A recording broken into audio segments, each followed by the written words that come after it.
समप्रभ निर्विघ्न कुरुमे देव सर्व कार्येषु सर्वदा. नमो दैवे महादैवे शिवाय सतत नमः. नमः प्रकृती भद्राय नियता प्रणता स्मरण.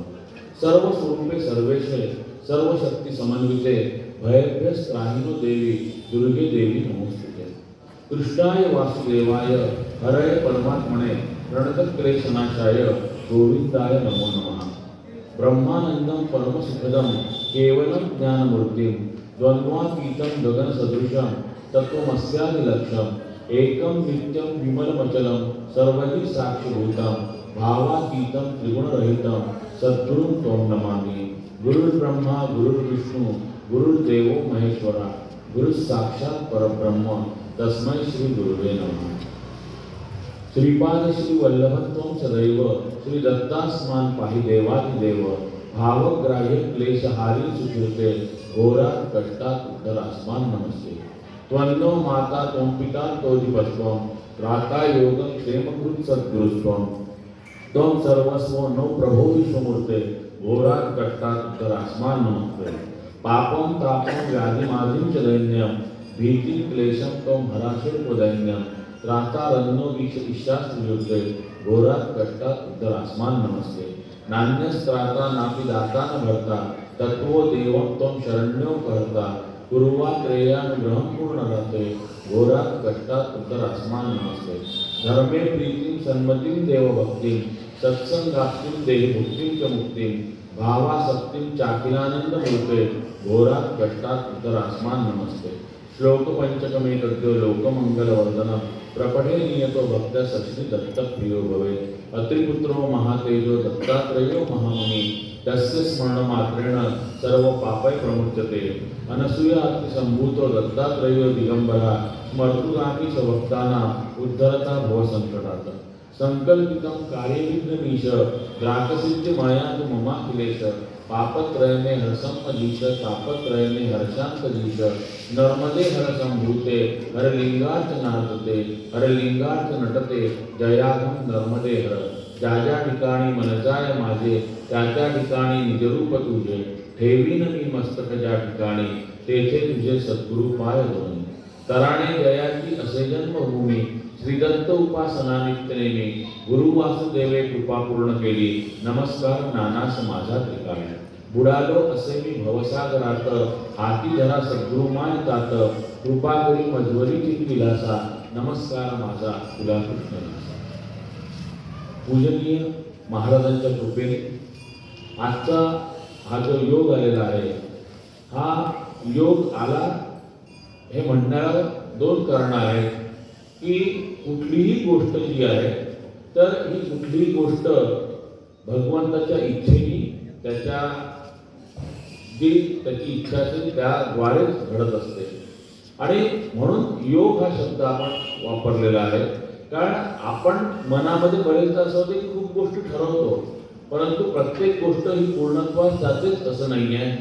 ज्यावेळी आपण ठरवलेली गोष्ट आणि भगवंताची इच्छा भगवंताचा कृपा प्रसाद हे ज्यावेळी एकत्र येतात त्यावेळी तो योग असतो.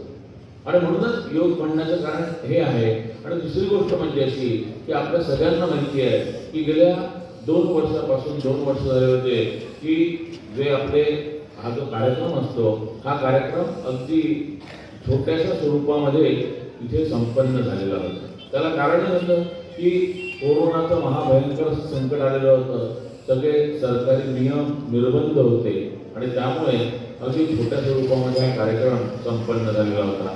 तरी त्यात एक आनंदाची भाग्याची गोष्ट अशी म्हणावी लागेल की मागल्या वर्षी देखील एवढं निर्बंध असताना देखील स्वामींनी त्यांच्या चरणी सेवा रुजू करून घेतलेली होती. आपण पूजनीय परमहंस परिव्राजकाचार्य श्री वासुदेवानंद सरस्वती यांचं चरित्र पाहत आहोत. आणि गेल्या 7 ते 8 वर्षापासून हे आपण चरित्र पाहत आहोत. वासुदेवानंद सरस्वती स्वामी महाराज म्हणजे आपल्या सगळ्यांनाच माहिती आहे की हे दत्तावतार आहे आणि दत्तावतार असून देखील त्यांनी दत्त संप्रदायाचं जे कार्य आहे त्यांना दत्त संप्रदायाचे अर्धोयू असं म्हणतात. प्राणवायू जे आहेत दत्त संप्रदायाचे आणि प्रत्यक्ष दत्तप्रभू जे आहेत तर प्रत्यक्ष दत्तप्रभू त्यांच्याशी नेहमी संवाद साधायचे. त्यांचं आपण बघितलं की त्यांचे जे चातुर्मास आहेत तर त्यांचे चातुर्मास आपण बघत होतो आणि त्यावेळी नरसीचा जो चातुर्मास आहे हा नरसीचा चातुर्मास आपण 2 वर्षापूर्वी पूर्ण केलेला होता. मग नरसीच्या चातुर्मासानंतर स्वामींना आज्ञा झाली की आता चातुर्मास झाल्यानंतर नरसीग्राम सोडायचा आहे म्हणून. संन्यासी लोक जे असतात या संन्यासी लोकांचा चातुर्मास हा 2 महिन्याचा असतो. आपण म्हणताना जरी त्याला चातुर्मास म्हणतो तरी तो चातुर्मास त्यांचा 2 महिन्याचा असतो. आषाढ शुद्ध पौर्णिमा ते भाद्रपद शुद्ध पौर्णिमा असा त्यांचा चातुर्मास असतो. आणि या 2 महिन्याच्या काळामध्ये त्यांचं जे कार्य असते हे कार्य हे विशेषत्वाने आपल्याला दिसून येत असते. कारण ज्यासाठी त्यांना इथे पाठवलेलं असतं, ज्यासाठी त्यांचा जन्म झालेला असतो, ज्यासाठी त्यांनी संन्यास घेतलेला असतो तर ते जे कार्य आहे ते कार्य त्यांचं वर्षभर तर चालूच असते.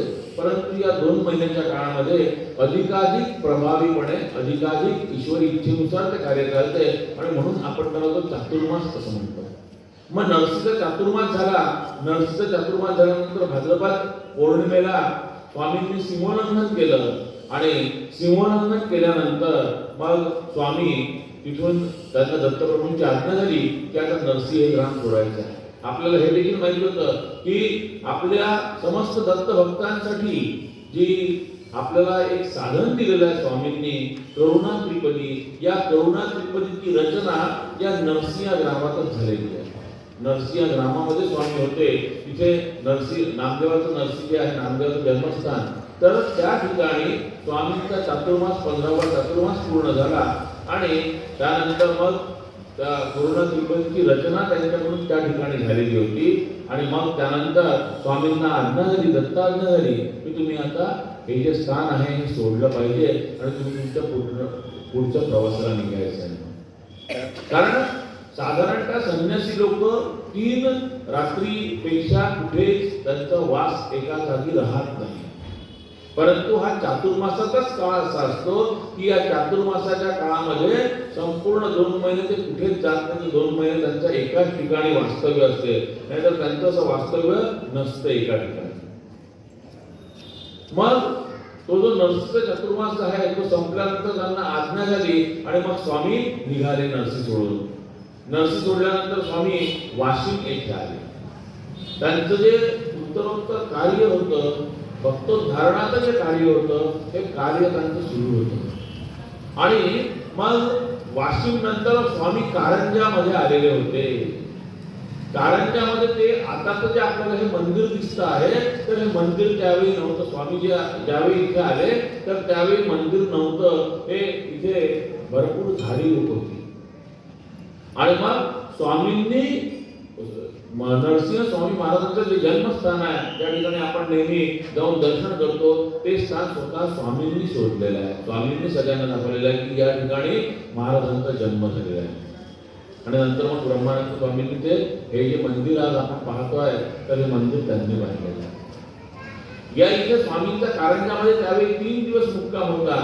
आणि कारंजे ग्रामातील लोकांना माहितीच असेल की मोठ्या महाराजांचं त्यावेळी पहा म्हणजे कशा गोष्टी असतात की ते इथे काळा मारुती म्हणून आहे त्या मंदिरामध्ये उतरलेले होते. आणि त्या मंदिरामध्ये उतरल्यानंतर तिथला जो पुजारी होता तर तो पुजारी पूजा करायचा त्या काळ्या मारुतीची आणि नंतर तो प्रसाद भक्षण करायचा. झालं असं की स्वामींनी त्या दिवशी ध्यानाला स्वामी बसले. ध्यानाला स्वामी बसल्यानंतर स्वामींच्या समोर दत्तमूर्ती आलीच नाही. तर रोज दत्तात्रय भगवान त्यांना दर्शन द्यायचे, त्यांच्याशी हितगुज साधायचे. परंतु त्या दिवशी दत्ताची मूर्ती येत नव्हती. तर त्या दिवशी मारुतीची मूर्ती स्वामींच्या ध्यानामध्ये आली. आणि मारुतीची मूर्ती स्वामींच्या ध्यानामध्ये आली आणि त्यांनी असं सांगितलं की मला खूप भूक लागलेली आहे. स्वामींना काही याचा बोध झाला नाही. स्वामींचं मानसपूजा ध्यान जे आहे ध्यान मानसपूजा वगैरे सगळं आटोपलं. आणि मग स्वामींनी त्या पुजाऱ्याला विचारलं की बाबा इथली पद्धत कशी आहे, तुम्ही नैवेद्य इथे कशा पद्धतीने दर्शन दाखवता, काय अर्पण करता. आणि मला असं झालं मग त्या पुजाऱ्यांनी सांगितलं की मी असं करतो म्हणे की पूजा झाल्याबरोबर नैवेद्य अर्पण करतो आणि नैवेद्याने स्वतः खाऊन घेतो, मग आरती करत असतो. आणि आज काही तुम्ही असल्यामुळे मी काही असं केलं नाही, नैवेद्य अर्पण केला, मी काही खाल्लं नाही आणि आरती वगैरे करून घेतली. मग स्वामींनी त्यांना सांगितलं की नको, असं जे आहे तुम्ही जे तुमची पद्धत आहे तुम्ही सुरू केलेली आहे ती पद्धत तशीच ठेवा. तुम्ही तुमची जी आहे तर नैवेद्य लगेच भक्षण करून द्यायचं. आता पहा की मानसपूजा असो की ध्यान असो, या मानसपूजेमध्ये किंवा ध्यानाचं महत्व जे आहे हे महत्व सकलांनी वर्णन केलेलं आहे. आपल्या काकांनी तर मानसपूजेचं जे महत्व आहे हे मानसपूजेचं महत्व वारंवार सांगितलेलं आहे. कारण काका म्हणायचे की मानसपूजा ही घडलीच पाहिजे, कारण आजच्या या काळामध्ये योगी लोक अगदी बोटावर मोजण्या इतके आहेत आणि ते योगी लोक आपल्याला भेटतीलच असं नाही आहे. आणि योग ही जी क्रिया आहे तर योग जो आहे तर हा योग याच्यासाठी एक उत्तम असा मार्गदर्शक लागत असतो, उत्तम असे गुरु पाहिजे असतात, अन्यथा ते प्राणावर देखील बरेचदा बेतत असतात. आणि म्हणून मग या सर्व गोष्टी पाहून आपल्या काकांनी सांगितलं की नाही बुवा, जे हे आहे त्याच्यापेक्षा मानसपूजा जर तुम्ही केली तर मानसपूजामधूनच तुमचे जे सगळे विविध प्रकारचे योग अगदी तुम्ही समाधीपर्यंत पोहोचाल, हा काकांचा शब्द आहे. आणि म्हणून मानसपूजेचं काकांनी खूप महत्व दिलेलं आहे. काकांनी म्हटलेलं आहे मानसपूजा कशी करायची, तर काकांनी त्याच्यामध्ये म्हटलं होतं ध्यान कसं लावायचं, तर मानसपूजा कशी करायची, तर करितास गणेश स्मरण विरून गेले सर्व न्यून झाले अंतरी स्फुरण मानसपूजेचे. आता झाला निर्धार उतरावया पैल पार मानसपूजा उपचार सजवावा. समर्थ बोलले वचन दासबोधीचे निक्षुण साधावे मानसपूजन उत्कटपणे. मग कसं करायचं ते, तर ध्यानी घेऊन हे सूत्र केले मन हे पवित्र उत्तम मानस उपचार गुरुराया. तर आधी आपलं मन जे आहे हे मन आपण निर्मळ केलं पाहिजे आणि मग जी मानसपूजा आहे तर ही मानसपूजा केल्या गेली पाहिजे. मग कशी करायची मानसपूजा, तर आपल्या मनानेच या सगळ्या क्रिया करायच्या आहेत, मनानेच हे सगळे उपचार करायचे आहेत. आणि हे जे आहे मानसपूजा ही सूक्ष्मामधली आहे. म्हणूनच नेहमी संत सद्गुरू सांगतात की आपल्याला स्थूलामधून सूक्ष्माकडे मध्ये जायचं आहे. हा जो फापट पसारा आहे हा फापट पसारा आपल्याला हळूहळू बाजूला करायचा आहे आणि पुढे आपल्याला सूक्ष्मामध्ये जायचं आहे. आणि मानसपूजा हा अत्यंत उत्तम असा जो मार्ग आहे, शिडी ज्याला आपण म्हणतो, तर ही आहे की स्थूलामधून सूक्ष्माकडे जाण्याचा. म्हणजे पहा, मानसपूजा जो करतो, ध्यान ज्याचं लागते, तर त्याला स्वामींचं त्या दिवशी ध्यान लागलं आणि स्वामींनी मग सांगितलं की नको बाबा, तुझी जी पद्धत असेल तू लगेच नैवेद्य अर्पण केल्याबरोबर तो जो नैवेद्य आहे तर तो तू नैवेद्य खाऊन घ्यायचं.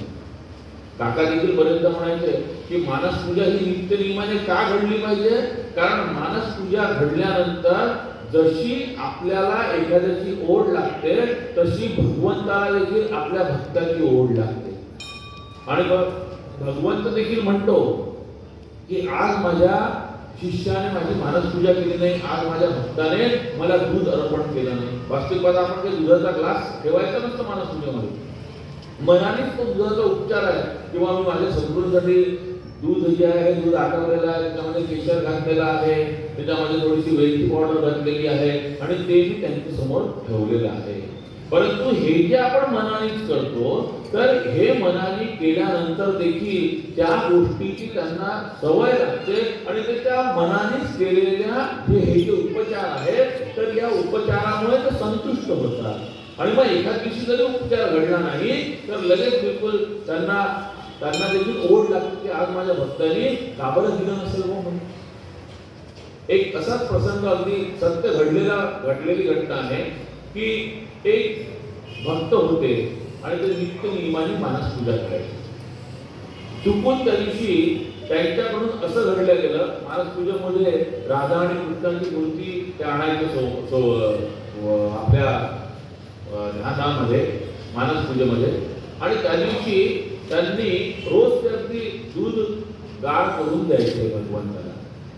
परंतु त्या दिवशी मात्र चुकून त्यांनी जे दूध आहे हे दूध अगदी मानसपूजेमध्ये गरम जे दूध आहे हे गरम दूध त्या ह्याच्यामध्ये पेल्यामध्ये ओतलं. ते रोज सांगायचे भगवंताला मानसपूजेमध्ये की भगवंता थंड करून घ्यावं. आता बऱ्याच ठिकाणी सवय असते की आपण भगवंताला जे केलेलं आहे ते अर्पण करतो. सकाळी जर पहिला चहा झाला असेल तर लगेच आपण देवाला म्हणतो चहा घ्या.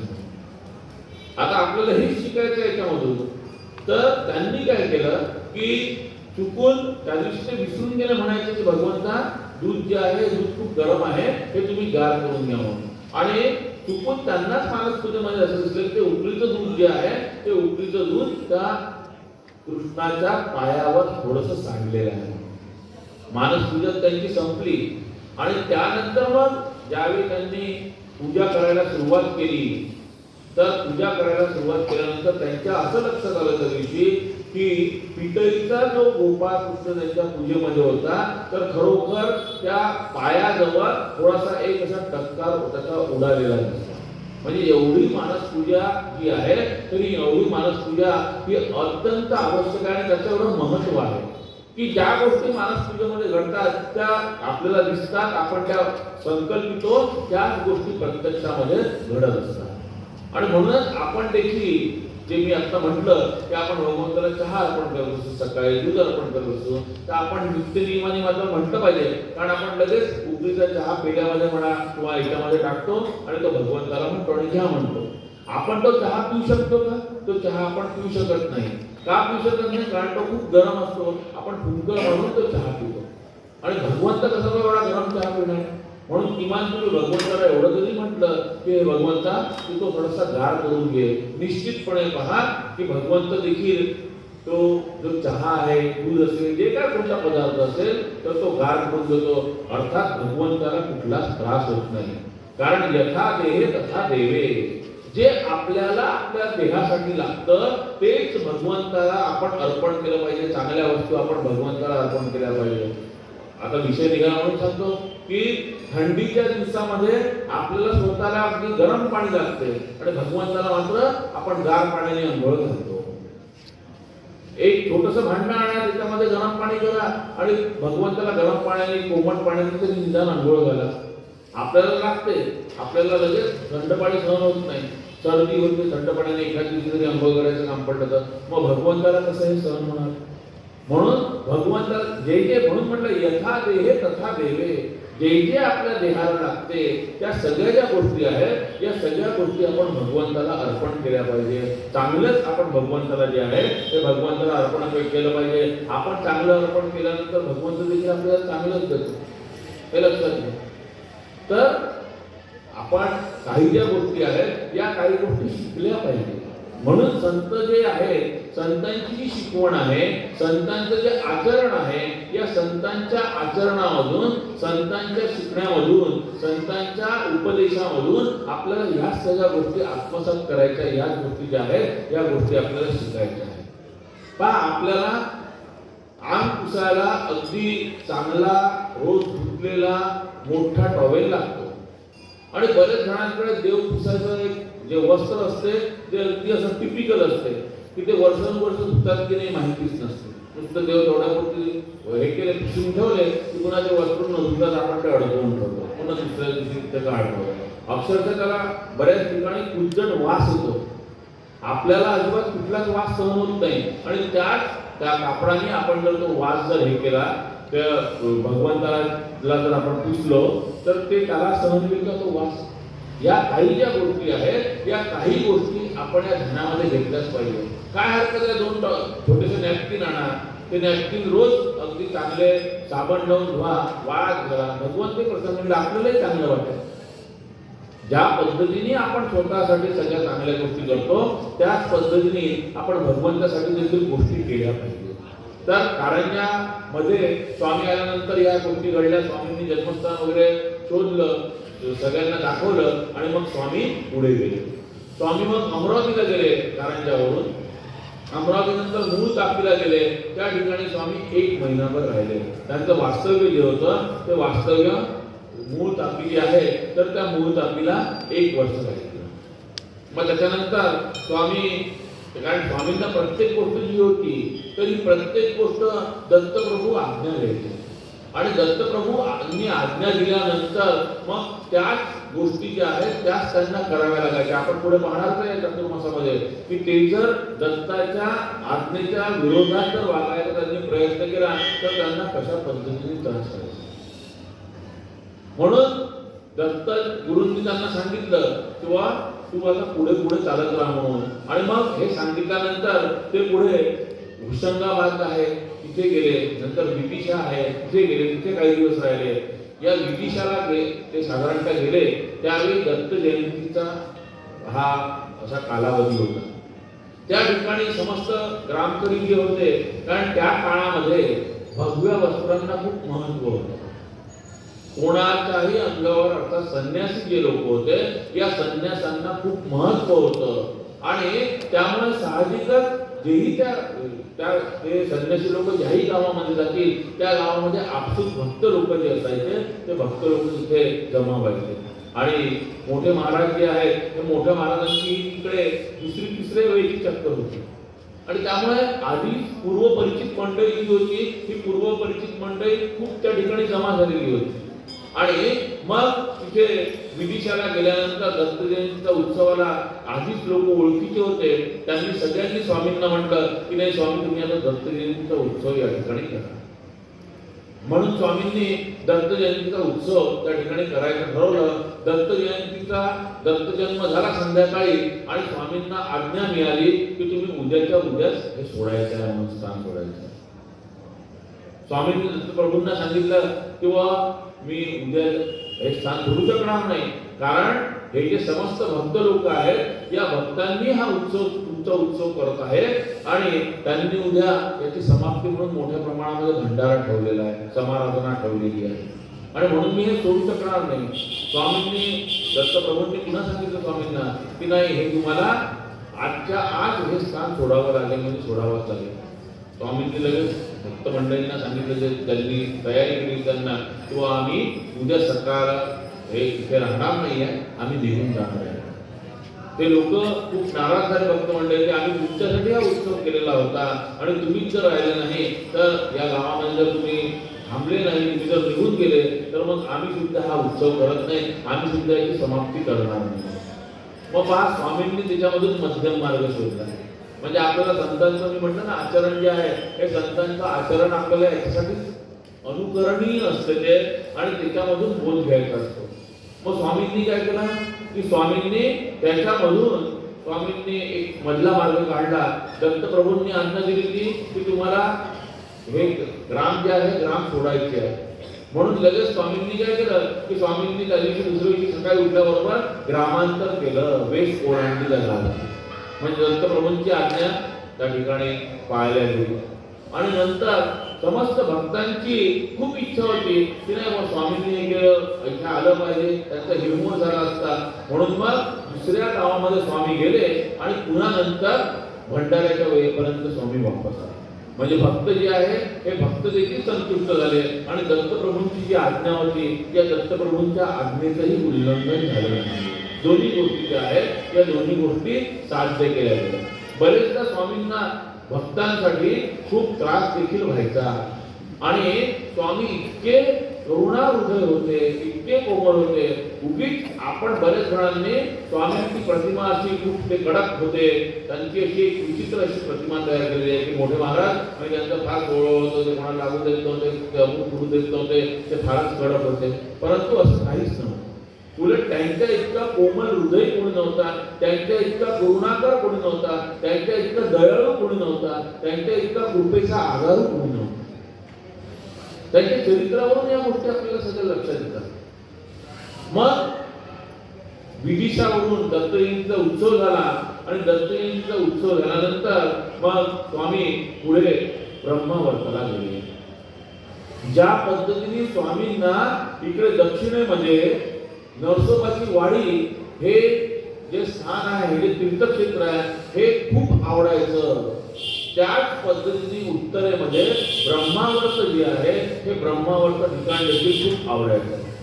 साधारणतः ब्रह्मावर्त ठिकाण आता स्वामींच्या कृपेने पाहण्याचा उन्हाळ्यामध्ये योग आला होता.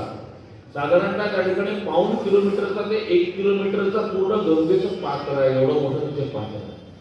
आणि त्या ठिकाणी त्या गंगेच्या काठी स्वामींची एक झोपडी होती आणि स्वामींची त्या ठिकाणी चौथ्याच जाण्याची वेळ आलेली होती, कारण स्वामींनी 3 चातुर्मास ब्रह्मवर्ताला याच्या आधी केलेले होते. त्याच्यामुळे खूप लोक तिथे ओळखीचे झालेले होते आणि खूप लोक तिथे ओळखीचे झालेले असल्यामुळे खूप सर्व परिचित त्या ठिकाणी मंडळी असल्यामुळे स्वामींवर त्यांचं प्रेम देखील खूप होतं, स्वामींवर त्यांचा स्नेह देखील खूप होता. आणि साहजिकच सगळ्या लोकांना मला असं वाटतं की स्वामींनी इथे 3 चातुर्मास केलेले आहे, निश्चितपणे आता हा देखील येणारा जो चातुर्मास आहे तर हा देखील चातुर्मास स्वामी करतील. त्या या ब्रह्मावर्ताच्या 4थ्या वेळेस जे स्वामी गेले होते त्याच्यातला एक तुम्हाला प्रसंग सांगतो, म्हणजे लक्षात येईल. असं नाहीये की प्रपंचामध्येच असूया असते म्हणून, परमार्थामध्ये देखील बरेचदा असूया निर्माण होत असते. ज्यावेळी स्वामी त्या ठिकाणी गेले ब्रह्मावर्ताला 4थ्या वेळी ज्यावेळी गेले तर त्यावेळी त्याच ब्रह्मावर्तामध्ये एक अधिकारी सत्पुरुष होते. आणि ज्यावेळी स्वामी तिथे गेले ब्रह्मावर्ताला तर त्यावेळी सगळे जे लोक होते तर सगळे लोक स्वामींकडे साहजिकच जायचे, कारण पूर्वापार त्यांचे संबंध देखील होते आणि पूर्वापार त्यांचे संबंध देखील असल्यामुळे मग हे सगळे लोक जायला लागले त्यांच्याकडे स्वामींकडे. त्यांचं स्वामी प्रवचन करायचे, स्वामी जे निरनिराळे पुराण सांगायचे, अनेक मार्ग सांगायचे लोकांना, त्यांच्या व्याधी दूर करायचे. म्हणून मग हे लोक गेले आणि परिचय देखील होता. मग त्या ही जी अधिकारी संपन्न व्यक्ती होती, अधिकार संपन्न जी व्यक्ती होती त्या व्यक्तीच्या मनामध्ये स्वामींबद्दल असूया निर्माण झाली. आणि मग त्यांनी ठरवलं की आता असूया शेवटी निर्माण झाल्यानंतर, म्हणून म्हटलेलं आहे की ईर्ष्या आणि असूया हे माणसाचे फार मोठे शत्रू आहेत. एकदा का कुणाविषयी असूया निर्माण झाली, एकदा का कुठली ईर्ष्या निर्माण झाली की व्यक्ती कुठल्या घराला जाईल हे सांगता येत नाही. एवढे ते थोर साधक असून देखील त्यांच्या मनामध्ये स्वामींविषयी असूया निर्माण झाल्यामुळे त्यांनी ठरवलं की आता स्वामींचा मी चांगलीच थोडं मोडणार आहे. आणि मी तुम्हाला आधी सांगितलं की तिथे गंगेचं जे पात्र आहे हे गंगेचं पात्र साधारणतः पाऊण ते 1 किलोमीटरचं पात्र आहे. आणि तिथे आजूबाजूला जी रेती आहे त्याला वाळू म्हणतो, बारीक बारीक अशी ती रेती आहे आणि तिथे प्रचंड प्रमाणामध्ये अद्यापही येते आहे. कारण त्या काळामधली गोष्ट आहे की तिथे प्रचंड प्रमाणामध्ये अशी आंधी म्हणतात त्याला, तर असं वादळ निर्माण होतात आणि वादळ हे त्या बारीक रेतींचे निर्माण होतात आणि जो त्या वादळामध्ये सापडला तो त्याचा म्हणजे अंतच होतो, अशी त्या ठिकाणची परिस्थिती होती. मात्र ही गोष्ट स्वामींच्या लक्षात आली की आज निश्चितपणे काहीतरी होणार आहे. म्हणून स्वामींनी सगळ्यांना सांगून ठेवलं होतं की अजिबात कोणी आज बाहेर जाऊ नका, अजिबात कोणी गंगेच्या किनारी जाऊ नका. आणि मग स्वामींची पुराण सांगण्याची वेळ झाली. समस्त भक्त जे होते समस्त भक्त स्वामींच्या झोपडीपाशी घेऊन बसले, परंतु स्वामींना कळलं होतं. स्वामींनी त्या दिवशी काय केलं, समस्त भक्तांना सांगितलं की तुम्ही कोणी येऊ नका, मात्र आपण स्वतः मात्र कुटीच्या दिवशी कुटीचं दार उघडलं असते, नंतर कुटीचं दार लावून दिलं. आणि त्याच वेळी प्रचंड प्रमाणामध्ये ते जे भक्त होते ते भक्त पाहून राहिले होते की फार मोठ्या प्रमाणामध्ये तिथे आंधी आलेली होती. ही त्या जे अधिकार संपन्न व्यक्ती आपण म्हटलं होतं तर त्यांनी शक्तीच्या द्वारे ती आंधी निर्माण केलेली किंवा या स्वामींचा आपल्याला घोडत गिरवायची आहे म्हणून, पाहून कसे लोक त्यांच्याकडे जातात म्हणून. परंतु ही गोष्ट स्वामींना लक्षात आल्याबरोबर स्वामींनी केवळ झोपडीचं दार घेऊन ते बंद केलं आणि आपला हात जो आहे हा हात असा त्यांनी केला. असा हात केल्याबरोबर ती जी आंधी जी होती ती तिथेच नाहीशी झाली. आणि शेवटी काही जरी झालं, असूया जरी त्या व्यक्तीमध्ये निर्माण झालेली होती तरी देखील ती व्यक्ती अधिकार संपन्न होती. त्या व्यक्तीच्या लक्षात आलं की नाही, स्वामींचा अधिकार खूप थोर आहे, खूप मोठा आहे, आपल्यापेक्षा निश्चित स्वामी खूप थोर आहे, शक्ती देखील मोठे आहे. आणि ती व्यक्ती स्वामींच्या चरणात आली. मग स्वामींनी सांगितलं की अशी असूया कामाची नाही आहे, हा भाग पुढचा. परंतु स्वामींनी या पद्धतीने अशा गोष्टी केलेल्या आहेत. आपण देखील पाहिलेलं आहे की आपल्या चालण्या बोलण्यामध्ये आपण पाहिलेले जे काका आहेत, तर आपल्या काकांनी देखील बरेचदा अशा हाताने देखील फार मोठ्या गोष्टी ज्या आहेत, त्यांच्या शक्तीने फार मोठ्या ज्या गोष्टी आहेत, या गोष्टी त्यांनी थांबवलेल्या आहेत. एक यज्ञाचा प्रसंग आपल्या सगळ्यांना आठवत असेल की गणेश याग होता आणि गणेश यागाच्या वेळी सगळेजण आरती झाली आणि सगळेजण जेवायला बसले. पंक्ती सुरुवातच होती, पंगत जेवायला बसली, स्त्रिया बसल्या, पुरुष बसले आणि त्यांना वाढणं सुरू झालं. पहिल्याच पंक्तीची वेळ होती. अनेकांनी तो अनुभव पाहिला असेल, घेतला असेल प्रत्यक्षात. आणि एकाएकी इतकी जोरामध्ये वावटळ आली की ते जे बांबू होते पेंडॉलचे, ते बांबू पूर्णच्या पूर्ण असे उडायला लागले. आणि ते बांबू उडायला म्हणजे कोणाला कळलंच नाही की हे काय झालेलं आहे म्हणून. आणि ते बांबू उडायला लागल्याबरोबर सगळ्यांनी दिगंबराचा जप तर सुरूच केला, परंतु इकडे काकांच्या कानावर ज्यावेळी आम्ही ती गोष्ट सांगायला काका असं झालं, तर काका एका हाताने पूर्ण असं करत होते. दुसऱ्या क्षणाला ती जी आंधी आहे, ती जी वावटळ होती, ती वावटळ थांबलेली आपण पाहिलेली आहे. हा अनुभव आपण घेतलेला आहे गणेश यागामधली ही गोष्ट. आणि मग काकांनी स्वतःकडे काकाचे मोठेपणा घेतच नव्हते. काकांनी सांगितलं की नाही बाबा, गणेश त्या प्रसादाला देव देखील आले, ते गणेश यागाचा प्रसाद घेण्यासाठी देव देखील आले, तर म्हणून असं झालं. वास्तविकता काकांनी स्वतःच्या सामर्थ्याने, काकांनी स्वतःच्या शक्तीने ती जी आंधी होती ती आंधी थांबवली होती. ती जी वावटळ होती ती वावटळ आपल्याला थांबवलेली दिसते. मग ते झाल्यानंतर, हा असे प्रसंग झाल्यानंतर तिथे स्वामी काही काळ राहिले ब्रह्मावर्ताला. आणि पुन्हा मग स्वामींना आज्ञा झाली दत्तप्रभूंची की ब्रह्मावर्त जे आहे, तर हे ब्रह्मावर्त स्थान आता आपण सोडलं पाहिजे म्हणून. आणि म्हणून मग स्वामींनी फाल्गुन महिन्यामध्ये ब्रह्मावर्त हे स्थान सोडलं. आता फाल्गुन महिना म्हणजे आपल्याला सगळ्यांना माहिती आहे की ऊन भरपूर असते आणि तिकडे उत्तरेमध्ये तर जास्त ऊन असते. त्यामुळे लोकांनी स्वामींना सांगितलं की आता तर तुम्ही प्रवास करू नका, उन्हाळ्याचा तुम्ही इथेच प्रवास म्हणजे इथेच मुक्काम करा, इथेच वास्तव्यास राहा. कारण स्वामींना आज्ञा झाली की तुम्ही आता पुन्हा उत्तरेकडे जायचं आहे, तुम्हाला काशी प्रयाग वगैरे हे करायचं आहे म्हणून. त्या पद्धतीने स्वामी निघाले. लोकांनी खूप विनवणी करून सांगितलं की स्वामी जाऊ नका, तुम्हाला उपवास घडतील. कारण स्वामीची पद्धत अशी होती की भिक्षेची पद्धत अशी होती की स्वामी ब्राह्मणाकडेच नाही तर केवळ जे दक्षिणी ब्राह्मण असतील त्यांच्याचकडे भिक्षा घ्यायची. आणि दक्षिणी ब्राह्मणांची घरं तिकडे फार कमी आहेत असं लोकांनी सांगितलं. काशीमध्ये जाईपर्यंतचा जो मार्ग आहे, बरंच अंतर कापलं जाणार होतं, तर तुम्ही जाऊ नये म्हणून. पण स्वामींनी सांगितलं नाही, मला आज्ञा झालेली आहे, मी जाणार नाही. आणि त्या खरोखरच लोकांनी सांगितलं ते बरोबर होतं. त्या साधारणतः 1 ते 1.5 महिन्याच्या काळामध्ये स्वामींना अगदी त्या 1.5 महिन्याच्या कालावधीमध्ये जेमतेम स्वामींनी 5 ते 6 वेळा भिक्षा घेतली. बाकी पूर्ण स्वामींनी ताकावर काढलेलं आहे. जे हे होतं बाकीचे जे दिवस होते, तर बाकीचे दिवस पूर्ण स्वामींनी ताकावर केवळ काढलेलं आहे. मग त्या पद्धतीने तिथे असा त्यांचं मार्गक्रमण जे आहे, हे मार्गक्रमण सुरू होतं आणि ते काशीला गेले. कारण आज्ञा झाली होती. आपण काशीचा उल्लेख बरेच ठिकाणी वाचलेला आहे. आपलं काशी जे आहे हे एक अतिशय पवित्र असं तीर्थक्षेत्र आहे. असं म्हणतात की प्रत्येकाने जीवनात एकदा तरी काशी ही केलीच पाहिजे, एकदा तरी प्रत्येकाने. आणि ती काशी आपल्या आई वडिलांना सोबत घेऊन करावी. जमलं नाही आई वडिलांना सोबत घेऊन जाणं, तर किमान आई वडिलांच्या यात्रेचा खर्च तरी त्या व्यक्तीने करावा असं म्हटलेलं आहे शास्त्रामध्ये. की एवढं काशीचं महत्व. गुरुचरित्रामध्ये तर आपल्याला माहिती आहे की काशी यात्रेचा एक पूर्ण अध्याय आहे. आणि त्या काशी यात्रा केल्यानंतर त्याच्या गुरूंनी त्या शिष्याला ज्या ज्या गोष्टी, अशक्य ज्या गोष्टी सांगितल्या होत्या, त्या अशक्य गोष्टी त्या काशी यात्रा पूर्णत्वास झाल्याबरोबर त्याला प्राप्त झालेल्या आहेत. त्यातलं त्या आनंदवन जे आहे, तर त्याच्यामधला देखील आपल्याला प्रसंग माहिती आहे. आपण नानांच्या पोथीचे पारायण करतो. नानांच्या पोथीच्या पारायणामध्ये 5वा अध्याय जो आहे, या 5व्या अध्यायामध्ये देखील या काशी यात्रेसंबंधी आणि आनंदवनासंबंधीचा उल्लेख आहे. की नानांना देखील, नाना आनंदवनामध्ये जाणार होते, परंतु त्याच ठिकाणी एक व्यक्ती आला आणि त्यांनी काकांना सांगितलं, नानांना सांगितलं की तुम्हाला आता आनंदवनात जायची गरज नाही. आणि ते प्रत्यक्ष भोलेनाथ होते. अशा प्रकारे त्यांना दर्शन दिलं. 5वा अध्याय मार्तंड महिमा.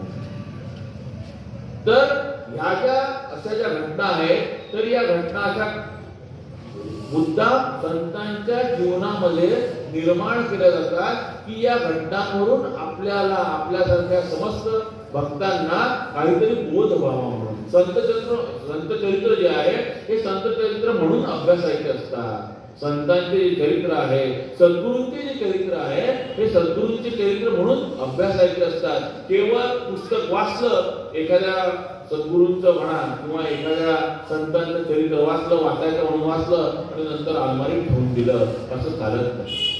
तुम्ही पहा, अनुभव घ्या की उदाहरणार्थ आपण असं विचार करा की आपण गजानन महाराजांच्या पोथीचं पारायण करतोय. गजानन महाराजांच्या पोथीचं जर आपण पारायण केलं तर प्रत्येक पारायणानंतर आपल्याला एक नवीन बोध काहीतरी मिळतो. एखादा नवीन बोध असतो की पहिल्यापेक्षा हा वेगळा बोध मिळालेला आहे. म्हणून संतांची चरित्र आहे ही संतांची चरित्र वारंवार वाचायची असतात. त्याला कारणच आहे की प्रत्येक वाचनानंतर आपल्याला एक काहीतरी नवीन बोध जो आहे हा नवीन बोध प्राप्त होतो. मग स्वामी देखील त्यांना आज्ञा झाली म्हणून सगळ्यात पहिले ते प्रयागला गेले आणि प्रयागला गेल्यानंतर तिथे असं तिथल्या प्रयागच्या लोकांना देखील वाटलं होतं की खूप वेळ राहतील म्हणून, परंतु ते खूप वेळ राहिले नाही. लगेच ते काशीला गेले आणि काशीला गेल्यानंतर आता पहा स्वामी तिथे का गेले. संत जे तीर्थयात्रा करतात तर हे तीर्थयात्रा देखील का करतात ही एक गोष्ट लक्षात घ्या. कारण आपण काय करतो की आपण म्हणतो किंवा गंगा नहा आहे, गंगा नहा आहे सब पाप धोके आहे असं आपण म्हणतो. आपण त्या नदीमध्ये स्नान केलं, गंगा म्हणा, यमुना म्हणा, नर्मदा म्हणा, ज्या कोणत्या असतील नद्या त्यामध्ये आपण स्नान करतो आणि त्या स्नान केल्यानंतर आपली एक धारणा आहे किंवा आपले जे पाप कर्म आपण केले असतील ते पाप कर्म आपले नाहीसे होते अशी आपली एक धारणा असते. मग असे कित्येक जीव जे आहे आपल्यासारखे पापी जे आहेत कित्येक जीव हे दैनंदिन तिथे जातात आणि आपले पाप जे आहेत हे पाप त्या गंगेमध्ये रिचवतात आणि पुन्हा शुद्ध होतात. मग ही जी गंगा आहे ही गंगा किंवा जी कोणती नदी असेल, आपण प्रत्येक नदीला गंगा म्हणतोय, तर ही गंगा ही देखील आपले पाप धुवू देखील ती हे होते, त्रासते. आणि म्हणून संत तीर्थयात्रा का करतात तर ती देखील वाट पाहत असते संतांच्या चरणाची. कारण संत दर्शन झालं, संतांचे पाय त्या नदीला लागले, संतांचे चरण जे आहे हे चरण त्या नदीमध्ये गेले, त्यांनी पाद प्रक्षालन त्या ठिकाणी केलं की तिथे जे तिच्या ठाईचे पाप तिने रिचवून घेतलेले असतात ते सगळेच्या सगळे पाप नाहीसे होतात आणि निर्मळ होत असते. म्हणजे संतांच्या चरणाचा एवढा महिमा आहे. म्हणूनच काकांनी एका ठिकाणी म्हटलेलं आहे की पाऊले ही पूजितांना दुःख जाते लोपुनी आणि येते अंतरिचे सौख्य सारे दारुणे पाहून या हा महिमा सारी तीर्थे लाजली. की सर्व तीर्थ जी आहे ही सर्व तीर्थ ही देखील सद्गुरूंच्या स्पर्शासाठी, सद्गुरूंच्या पाद स्पर्शासाठी ही तीर्थ जी आहे तर ही तीर्थ व्याकुळ असतात, उतावी असतात. त्यांना देखील केव्हा संतांची चरण आपल्याला लागतील, केव्हा संत धूळ आपल्याला लाभेल याची ते वाट पाहत असतात. आणि त्याच पद्धतीने म्हणून संत लोक तीर्थयात्रा करतात. असं नाही की त्यांना वास्तविकता संतांना कोणत्या तीर्थावर जायची गरज नसते, सगळे तीर्थ त्यांच्या जवळ असतात. परंतु असं असताना देखील आणि दुसरी गोष्ट म्हणजे आपल्यासारख्या जड जीवांचा उद्धार करण्यासाठी त्यांची ही यात्रा असते. मग स्वामी त्या ठिकाणी गेले काशीमध्ये आणि काशीमध्ये स्वामी गेल्यानंतर खूप लोक स्वामींची कीर्ती खूप आधीच पसरलेली होती. कारण स्वामी काशीमध्ये पहिल्यांदाच गेलेले होते. बाकी स्वामींनी भारत भ्रमण 3दा केलं होतं यापूर्वी, परंतु काशीमध्ये मात्र पहिल्यांदाच गेले होते. स्वामींची कीर्ती जी आहे, स्वामींची कीर्ती सर्वत्र पसरलेली होती. किंवा स्वामी म्हणजे दत्तावतारी आहेत, एक अत्यंत आद्य शंकराचार्यांनंतरचे जर महान तपस्वी जर कोणी असतील तर ते केवळ वासुदेवानंद सरस्वती स्वामी महाराज आहे. अशी कीर्ती स्वामींची आधीच पसरलेली होती. आणि म्हणून सगळे लोक जे आहेत हे सगळे लोक वाट पाहत होते, सगळे संन्यासी लोक वाट पाहत होते. त्या ठिकाणी काशीमधला एक प्रसंग तुम्हाला वर्णन करतो, कारण आपल्याला वेळ देखील कमी आहे. मग काशीमधला एक प्रसंग तुम्हाला वर्णन करतो की त्या ठिकाणी स्वयंप्रकाश बाबा स्वयंप्रकाश स्वामी म्हणून जे आहे स्वयंप्रकाश स्वामी महाराज, तर हे जवळपास 80 वर्षाचे गृहस्थ त्या ठिकाणी संन्यासी होते आणि त्यांनी स्वामींची महती ऐकलेली होती. ते वाटच पाहत होते की स्वामी कधी येतात म्हणून. आता संन्यास धर्म ज्यांना माहिती आहे, तर या संन्यास धर्माची पद्धती अशी आहे की जो आपण एकामध्ये आपल्या व्यवहारामध्ये आपण काय करतो की जी मोठी व्यक्ती असेल त्या मोठ्या व्यक्तीला लहान व्यक्तीने नमस्कार करायचा ही आपली पद्धती आहे. परंतु संन्यास धर्मामध्ये काय आहे की ज्या व्यक्तीचे अधिक चातुर्मास झालेले असतील ती व्यक्ती मोठी असते. मग एखादी व्यक्ती 35 वर्षाची असेल आणि त्या 35 वर्षाच्या व्यक्तीचे माहिती आहे असा विचार करून त्यांनी 20व्या वर्षी त्या व्यक्तीने संन्यास घेतलेला आहे. त्याचे किती चातुर्मास झाले? 15 चातुर्मास त्याचे झालेले आहे. आणि एखाद्या व्यक्तीने 60 वर्षाच्या व्यक्तीने 58व्या वर्षी संन्यास घेतलेला आहे. त्याचे किती चातुर्मास झाले? 2च चातुर्मास झाले. मग या ठिकाणी जो 58 वर्षाचा जो व्यक्ती असेल तर त्यांनी या 35 वर्षाच्या व्यक्तीला नमस्कार करायचा असतो. ही पद्धती आहे संन्यास धर्माची की ज्या व्यक्तीचे चातुर्मास जास्त झाले तो सिनियर, थोडक्यामध्ये आपण म्हणतो तो सिनियर, तो ज्येष्ठ आहे, तो श्रेष्ठ आहे. मग यांचे 40 चातुर्मास झालेले होते. हे जे स्वरूपानंद जे म्हणतो होतो आपण, स्वयंप्रकाश स्वामी जे म्हणतो होतो काशीमध्ये जे महाराजांची वाट पाहत होते, तर त्यांचे 40 चातुर्मास झालेले होते आणि महाराजांचा केवळ 15वा चातुर्मास, 15वा नरस्य चातुर्मास झाले.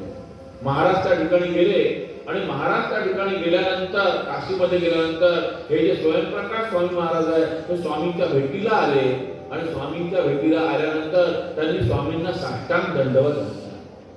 सगळे जे संन्यासी बाकीचे जे तिथले मठामधले लोक होते तर तारक मठ होता तो जो मठ होता तो तारक मठ होता स्वयंप्रकाश महाराजांचा. आणि त्यांनी देखील आश्चर्य करायला वाटायला लागलं त्यांना की यांनी आपल्या धर्माच्या संन्यास धर्माच्या विपरीत असं कसं काय वर्तन केलेलं आहे की वयाने छोटे आहेत, त्यांचे चातुर्मासही कमी झालेले आहेत. आपले जे गुरु महाराज आहेत स्वयंप्रकाश महाराज जे आहेत यांचे चातुर्मासही जास्त झालेले आहे, हे वयाने ज्येष्ठ आहेत आणि असं असताना देखील यांनी साष्टांग नमस्कार कसा केला.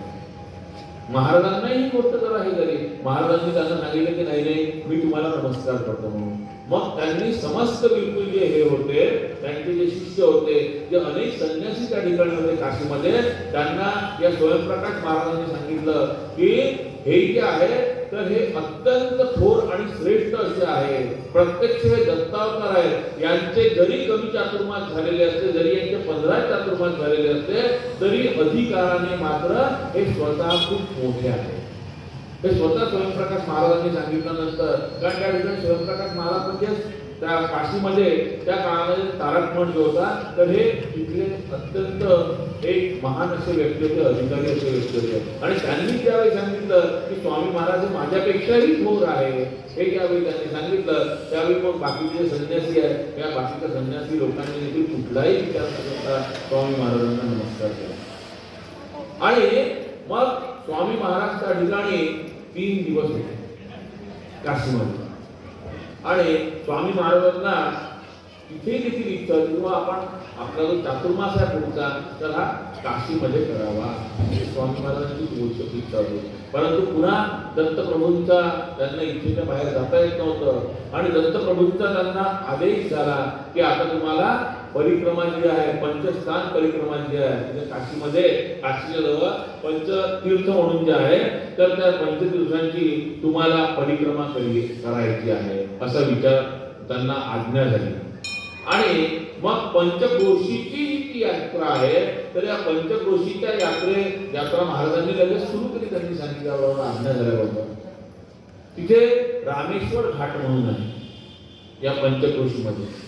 त्या रामेश्वर घाटामध्ये विविध प्रकारची तीर्थ आहे आणि तिथे असा दंडक आहे, असा एक शास्त्र उल्लेख आहे की प्रत्येकाने त्या रामेश्वर मध्ये श्राद्ध पहिले केलं पाहिजे. प्रत्येक घाटावर श्राद्ध करायचं, प्रत्येक तीर्थावर श्राद्ध करायचं आणि अनेक लोक त्या ठिकाणी यायचे. आता स्वामींची पद्धत अशी होती की स्वामी 3च घरी भिक्षा घ्यायचे, केवळ 3 ठिकाणची भिक्षा घ्यायची आणि 3 ठिकाणची झोळीमध्ये भिक्षा घेतल्यानंतर ती झोळी डायरेक्ट स्वामी गंगेवर न्यायचे, गंगेमध्ये ती संपूर्ण झोळी तीनदा बुडवायचे आणि नंतर मग घरी आल्यानंतर त्यांच्या कुटीमध्ये आल्यानंतर कुंटीला ती टाकून ठेवायची थोडा वेळ. पूर्ण पाणी त्याच्यामधलं निघळलं की त्याचे 3 भाग करायचे. एक भाग गाईला द्यायचा, एक भाग पशु जे असतील बाकीचे त्यांना द्यायचा आणि केवळ त्या 3 भागामधला एक भाग की ज्याचे केवळ 8च घास होतील तेवढी स्वतः फक्त स्वामी भिक्षा करायचे. तेवढीच फक्त दिवसभरामध्ये तेवढं त्यांचं जेवण असायचं. 8 ग्लास ते भोजन म्हणतात ते त्यांचं असायचं. आणि हे करण्याचं कारण काय? ते गाभाऱ्यात गंगेमध्ये जात होते आणि 3दा ते बुडवत होते. त्याला कारण असं होतं की कुठल्याच प्रकारची चव जी आहे ती कुठल्याच प्रकारची चव माझ्या जिभेला असता कामा नये. तिथं पाण्यातून काढल्यानंतर सगळं अन्नाची चवच राहणार नाही. तर कुठल्याच प्रकारची म्हणजे जिभेची लालसा पुरविणे हे नाही. बरेचदा प्रश्न निर्माण होतो की आपण जगण्यासाठी खातो की खाण्यासाठी जगतो. हा खूपदा प्रश्न निर्माण होतो. कारण सगळे आपल्या जिभेचे चोचले असतात तेच आपण पुरवतो. आपला जन्मच मुळात जिभेचे चोचले पुरवण्यासाठी झालेला आहे. परंतु स्वामींचं मात्र जगण्यासाठी म्हणून 8 ग्रास जे लागतात तर ते अष्टग्रास जे होते ते अष्टग्रास स्वामी खायचे. मग तिथे जो दंडक होता की त्या तीर्थावर आधी श्राद्धविधी करायचा आणि मग भिक्षा घालायची अशी एक पद्धत आहे. परंतु लोकांना स्वामींचं प्रेम इतकं वाटायचं की लोक श्राद्ध पक्ष न करता त्या ठिकाणी श्राद्ध न करता स्वामींना भिक्षा घालू लागले. लगेच महाराजांनी दत्तप्रभूंनी त्यांना सांगितलं की तिथे श्राद्धाचं खायला आलेला आहे की भिक्षा हे करायला तीर्थयात्रा करायला आलेला आहे. मग स्वामींनी ज्यावेळी चौकशी केली त्यावेळी स्वामींना कळलं की लोक इथे श्राद्ध न करता भिक्षा घालून राहिले आहेत. मग स्वामींनी सगळ्यांना सांगितलं किंवा असा प्रकार कृपया करू नका. जे धर्मानुसार आहे त्या पद्धतीने तुम्ही आधी श्राद्ध जे आहे श्राद्धविधी करा आणि नंतर मग मला भिक्षा द्या. तरी देखील संतांचं देखील आपल्या सद्गुरूंचं देखील ऐकतीलच असे लोक नसतात. 2-4 जण असतात की सद्गुरूंचं जे वचन आहे हे आपल्या स्वार्थानुसार वळवून घ्यायचं. एखादी गोष्ट जर त्यांनी सांगितली नसेल की नाही ही गोष्ट करू नको किंवा आज ही गोष्ट करू नको तर मग लगेच आपण त्याचा आपल्या मनाने आपल्याला जे योग्य वाटेल असा आपण त्याचा बोध घेतो. तर एक व्यक्ती अशी होती की त्या व्यक्तीने एक दिवस श्राद्ध न करता स्वामींना भिक्षा वाढली. स्वामींची त्या पद्धतीने स्वामी गेले आणि 8 घास जे होते ते 8 घास खायला स्वामींनी सुरुवात करणार. पहिला घास स्वामींनी खाल्ला आणि तोच घास स्वामींच्या घशामध्ये अडकला. तो घास खाली जात नव्हता ते बाहेरही पडत नव्हता. आणि त्यावेळी दत्तप्रभूंनी सांगितलं की श्राद्ध न करता तुला भिक्षा वाढलेली आहे. स्वामींनी तिथे क्षमा याचना केली आणि मग लगेच त्या क्षणी दत्तप्रभूंनी आज्ञा दिली की जी मी तुला पंचक्रोशीची यात्रा करायला सांगितलं होतं ही यात्रा सोडून द्यायची आणि तू आता नरसोबाच्या वाडीला जायचा. कुठे काशी आणि कुठे नरसोबाची वाडी. बरं स्वामींनी कधी कोणत्याही गाडीने प्रवास केला नाही, कोणत्याही वाहनाला स्पर्श केलेला नाही. 3दा त्यांनी संपूर्ण त्यांच्या आयुष्यामध्ये 3 वेळा कन्याकुमारी ते काश्मीर जो आपण म्हणतो तर 3दा त्यांनी पायी असं परिभ्रमण केलं. मग स्वामींना आज्ञा मिळाली दत्तप्रभूंची. स्वामींनी ती यात्रा तिथे सोडणार होते किंवा नाही दत्तप्रभूंनी आज्ञा केलेली आहे त्याच्यामुळे मी आता ही जी यात्रा आहे पंचक्रोशीची यात्रा ही काही मी पूर्ण करत नाही. आणि मग स्वामींबरोबर जवळपास त्यावेळी 200-300 संन्यासी जे होते ते देखील किंवा एवढं मोठं आपल्या बरोबर अधिकारी संपन्न पुरुष आहे, प्रत्यक्ष दत्तप्रभूंचे अवतार आहे आणि आपण त्यांच्याबरोबर यात्रा करावी. आपणही संतांबरोबर यात्रा करतो. संतांबरोबर यात्रा करण्याचा उद्देश तोच असतो की काही का होईना सत्संगती आपल्याला लागली की थोडंफार तरी आपल्यामध्ये काही ना काही फरक पडतो. हा आपला विचार असतो. मग स्वामींनी ज्यावेळी त्या संन्यासी लोकांना सांगितलं की मी ही यात्रा सोडून देतो आहे आणि मी आता नरसोबाच्या वाडीला जाणार आहे कारण मला आज्ञा झाली, त्यावेळी कोणीही स्वामींचं ऐकलं नाही. सगळ्यांनी स्वामींना सांगितलं की नाही तुम्ही ही एवढी पंचक्रोशीची यात्रा पूर्ण करा कारण आम्ही तुमच्या बरोबर आहे, आमची खूप इच्छा आहे. मग स्वामींचा देखील नाईलाज झाला आणि स्वामींनी असं ठरवलं किंवा आपण या संन्यासी लोकांची आज्ञा मोडू नये, त्यांनी जे म्हटलं ते मोडू नये आणि आपण यात्रा करावी. स्वामींनी दुसऱ्या दिवशी यात्रेला सुरुवात करणार तर स्वामींचं इतकं ऐकायचं पोट दुखायला लागलं, इतकं ऐकायचं पोट दुखायला लागलं की स्वामींना पुढे पाऊल देखील टाकता येणं शक्य नाही. मग सगळे संन्यासी लोक पुन्हा जमले, चला म्हणून तुम्ही पहा स्वामींजवळ कुठे हे होतं. स्वामी एका सेकंदात त्या ठिकाणी अंतर्धान पावले आणि पुन्हा काशीमध्ये गेले. त्या रामेश्वर पासून अंतर्धान पावले. दोन संन्यासी होते, त्यांच्या घोळक्यामध्ये स्वामी होते, परंतु तिथे अंतर्धान पावले आणि पुन्हा काशीमध्ये आले. मग काशीमध्ये आल्यानंतर काशीमध्ये आधीच सगळे लोक बाकीचे जे होते ते स्वामींची वाटच पाहत होते आणि त्यांना असं वाटलं की आता स्वामी इथे निश्चितपणे चातुर्मास करतील. परंतु स्वामींनी सांगितलं की मला व्यक्त करून आदेश झालेला आहे आणि मला आता कुठल्याही परिस्थितीमध्ये नरसोबाच्या वाडीला जायचं आहे.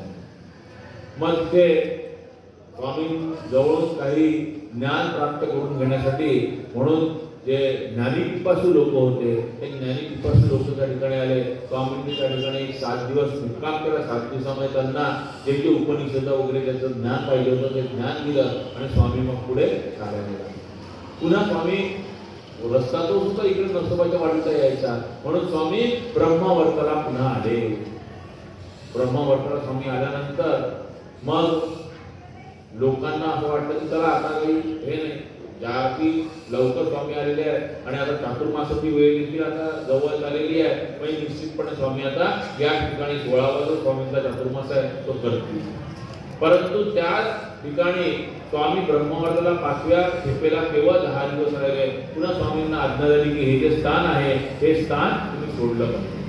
आणि त्यावेळी स्वामींनी दीक्षित स्वामी जे होते नरसोबा वाडीमध्ये मोठ्या महाराजांचे एकनिष्ठ संन्यासी भक्त त्यांना पत्रांनी कळवलं होतं की आम्ही आता दत्तप्रभूंची आज्ञा झाल्यामुळे वाडीला येत आहे. आणि त्यांचा जो प्रवास होता तो प्रवास सुरू होता. 10 दिवस त्या ठिकाणी स्वामी थांबले. एक गोविंदराव पंडित म्हणून होते, त्यांचा उद्धार करायचा होता म्हणून ते तिथे गेलेले होते.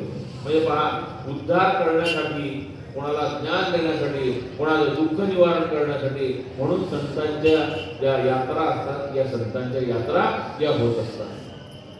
मग तिथून 10 दिवस झाल्यानंतर स्वामी पुन्हा खाली उतरले आणि विदिशा वगैरे जे आहे तर या ठिकाणी दक्षिणेत जाण्यासाठी म्हणून ते उतरले आणि एका गावामध्ये स्वामी विदिशा जे आहे गाव आहे ते पूर्वी स्वामी गेलेले दत्तजींचा उत्सव त्या ठिकाणी झालेला होता.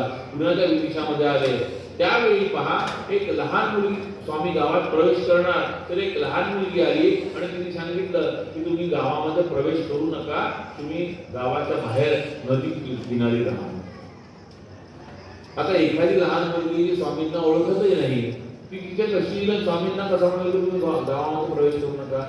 स्वामी समजले की ही निश्चितपणे आपल्याला ईशा आज्ञा झालेली आहे आणि त्या मुलीला प्रेरणा झालेली असल्यामुळे तिने आपल्याला हे सांगितलेलं आहे. म्हणून त्यावेळी गोविंदराव पंडित जे होते तर गोविंदराव पंडित यांच्याकडे स्वामी गेले भिक्षेसाठी. त्यावेळी ते नुकतेच जेवायला बसलेले होते. संन्यासी लोकांचा नियम असा असतो की जर तुम्ही भिक्षेला गेलेले त्यांच्याकडे जर जेवण सुरू असेल किंवा जेवण जर झालेलं असेल तर त्या घरची भिक्षा घेत नाही, ते उपाशीच राहतात. मग गोविंदराव पंडित नुकतेच जेवायला बसले होते. स्वामी तिथे गेले आणि सांगितलं की आम्ही भिक्षेला आलेलो आहे म्हणून. परंतु त्यांना दिसली गोविंदराव पंडित जेवायला बसले आहे. ते गोविंदराव पंडित ते देखील स्वामींचे एकनिष्ठ सेवक होते. ते लगेच महाराज आलेले आहे म्हणल्यावर हात धुवायला लागले. स्वामींनी सांगितलं हात धुवू नका, तुम्ही तुमचं जेवण करून घ्या, मी इथे बसतो आहे आणि मी आज तशी फक्त ताकाची भिक्षा घेणार, मी बाकी इतर भिक्षा घेणार. आणि स्वामींनी त्यांच्याकडे त्या दिवशी ताकाची भिक्षा घेतली. त्या ठिकाणी 3 दिवस स्वामींनी विदिशामध्ये त्या गोविंदराव पंडितांच्या घरी मुक्काम केला. आणि मग तो जो मुक्काम स्वामींनी त्या ठिकाणी 3 दिवस केलेला होता तर या एकामधला एक तुम्हाला प्रसंग सांगतो की स्वामींची पद्धती अशी होती की 3 घरची स्वामी भिक्षा करायची, एका घरची कधी भिक्षा करत नाही. विदिशामध्ये स्वामी आलेले आहे हे कळल्यानंतर बाकीच्याही आजूबाजूचे परिसरातले जे लोक होते ते विदिशामध्ये नदी किनारी आले आणि या गोविंदराव पंडितांना सांगितलं की उद्या आम्ही देखील स्वयंपाक करतो आणि स्वामींना भिक्षा घालतो. असं करता करता जवळपास 200-250 लोक त्या ठिकाणी जमा झाले. मग एक स्वामी आलेले आहेत म्हणून एक मोठा अन्नदानाचा कार्यक्रम होईल हा विचार केला आणि झाडाच्या खाली स्वयंपाक सुरू होता आणि त्याच वेळी एकाएकी इतका पाऊस सुरू झाला की विचारच नाही. आणि मग हा जो पाऊस सुरू झालेला होता तर हा पाऊस दिसत होता की खूप मुसळधार पाऊस सगळीकडे पडून राहिलेला आहे, परंतु त्या जे झाडाच्या खाली तिथे स्वयंपाक सुरू होता तिथे मात्र अजिबात पावसाचा एक थेंब देखील आलेला नाही. ही स्वामींची कृपा. असाच अनुभव आपण देऊळगाव राजाच्या पालखीमध्ये घेतलेला आहे. देऊळगाव राजाची पालखी गेलेली होती. काका आजच आपली इथून नाना काकांची आपण पालखी आज आणली आणि आता गेली पालखी खामगावला. तर आपण नानांची पालखी देऊळगाव राजा जे आहे नानांचं दैवत जे होतं कुलदैवत त्या ठिकाणी काकांनी संकल्प केला होता आणि आपण पालखी घेऊन गेलो होतो. पावसाळ्यातलेच ते दिवस होते, अधिक महिना होता आणि पावसाळ्यातले दिवस होते. साधारणतः 300 ते 350 लोक त्या दिवशी तिथे पालखी सोबत होते. बालाजीच्या मंदिरामध्ये पालखी झाल्यानंतर मग तिथे मोहननाथ महाराज जे आहे त्या मोहननाथ महाराजांच्या मठामध्ये तिथे पालखी गेली आणि त्या ठिकाणी जेवणाचा कार्यक्रम होता. त्यांनी प्रसाद ठेवलेला होता आणि त्यांनी जो तिथे प्रसाद ठेवलेला होता तर तिथे आरती झाली आणि आपले जवळपास 350-400 लोक होते. लोक पानावर बसले असे वाढायला सुरुवात करणार तर पावसाचेच ते दिवस होते. एकाएकी शिंतोडे सुरू झाले. ही म्हणजे आपल्या सगळ्यात आपण साक्षीदार आहे त्याला आणि माझ्या समोरची घटना घडलेली आहे. ते मोहननाथ महाराज जे आहेत ते काकांजवळ आले. त्यांनी अक्षरशः काकांजवळ हात जोडले आणि त्यांना सांगितलं काका काय तुम्हीच सांभाळा कारण एवढे लोक आहे आणि त्यांनी काय मंडप वगैरे टाकलं होतं काहीच नाही आणि एवढ्या लोकांची जेवण होणं आवश्यक आहे. काकांनी एक क्षणभर असा हात वरती केला आणि त्यांना सांगितलं त्या मोहननाथ महाराजांना की दुपारी 4 वाजेपर्यंत तुम्ही आटपून घ्या म्हणून. ही साधारणतः 1 वाजताची वगैरे गोष्ट असेल, 1-1.15 वाजताची. आणि सांगितलं की तुम्ही दुपारी 4 नंतर 4 वाजेपर्यंत जेवणासाठी आटपून घ्या, 4 नंतर मात्र आम्हाला काही म्हणू नका. आणि जे शिंतोडे आलेले होते ते शिंतोडे एकाएकी नाहीसे झाले. सगळ्या लोकांची जेवणं झाली आणि ज्यावेळी आपण वापस यायला निघालो तर त्यावेळी आपण हा अनुभव घेतला की आजूबाजूच्या परिसरामध्ये म्हणजे तो जो मठ आहे त्यांचा हा त्या मठामध्ये एक थेंब पाणी नव्हतं, परंतु आजूबाजूच्या परिसरामध्ये अगदी धोधो पाऊस झालेला होता. ज्यावेळी आपण पालखी घेऊन बाहेर पडलो तर त्यावेळी सगळीकडे अगदी तुडुंब असं नदी नाले वाहत होते, इतका पाऊस झालेला. आणि 4 वाजल्यानंतर आपण पालखी बाहेर काढली 4 वाजता आणि त्या मठामध्ये देखील पाऊस जोरात सुरू झालेला. अशी संतांचं योग सामर्थ्य असते, संतांचा हा अधिकार असतो. आणि मोठ्या महाराजांनी देखील तेच केलं होतं की मोठ्या महाराजांनी म्हणून आपण बावलीमध्ये म्हणतो पर्जन्यावर तुमची सत्ता वारा थंडी वरती म्हणता, म्हणून आपण बावलीमध्ये टाकायला म्हणतो. मोठ्या महाराजांनी देखील तेच केलं होतं की त्या ठिकाणी स्वयंपाक सुरू असताना लोकांची आबाळ होऊ नये म्हणून त्यांनी काय केलं की आपल्या योग सामर्थ्याने तो जो पर्जन्य होता, तो जो पाऊस होता, तो पाऊस त्या ठिकाणी थांबवून ठेवलेला. नंतर सगळ्यांची जेवण झाली आणि नंतर मग त्या ठिकाणी पाऊस ही विधीसाठी हे झालेली होती. मग त्यानंतर हळूहळू उतरून मोठे महाराज सारंगपूर येथे आले, मध्य प्रदेशामध्ये तराण्याच्या जवळ आहे सारंगपूर. आपल्या त्यावेळी नाना महाराजांना नुकतंच अनुग्रह ब्रह्मवर्तन दिलेला होता मोठ्या महाराजांनी. आणि मग नाना महाराज आणि त्यांचे वडील तात्या जे होते तर ते सारंगपूरला आलेले होते आणि तीच स्वामींची आणि नानांची शेवटची भेट होती त्या सारंगपूरला झालेली. त्याच्यानंतर मग त्यांची प्रत्यक्षपणे देहाने भेटच झाली. तसे वारंवार भेटी व्हायचे त्या मानसपूजेमध्ये ध्यानामध्ये. नानांना ज्याप्रमाणे स्वामी महाराजांना दत्तप्रभू आदेश करायचे तसेच नानांना देखील मोठे महाराज आदेश करायचे, आदेश द्यायचे.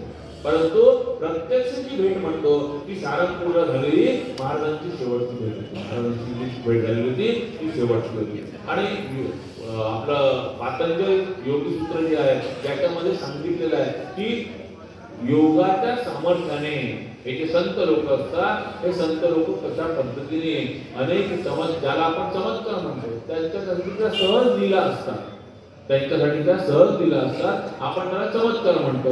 तर हे कशा रीतीने घडतं, कशा रीतीने हे घडवलं जातं, त्याच्याबद्दलचं विस्तृत विवेचन हे पातंजल योगसूत्रामध्ये दिलेलं आहे. आणि म्हणूनच योग्यांचं वर्णन करताना ज्ञानेश्वरीमध्ये देखील माऊलींनी म्हटलेलं होतं की अगा योगी जो म्हणजे, योगी कोणाला म्हणायचं तर अगा योगी जो म्हणजे तो देवांचा देव जाणीजे आणि सुख सर्वस्व माझे चैतन्य असा तो योगी असतो. संपूर्ण चैतन्य त्याच्यामध्ये भरलेलं असतं. आणि म्हणूनच संत जे असतात तर या संतांमधले देखील योगी जे आहेत हे योगी थोडेसे वेगळेच असतात. प्रत्यक्ष देवांचेही ते देव असतात असं म्हटलं जात असतं. आणि मग सारंगपूरून स्वामी महाराज देवासला आले.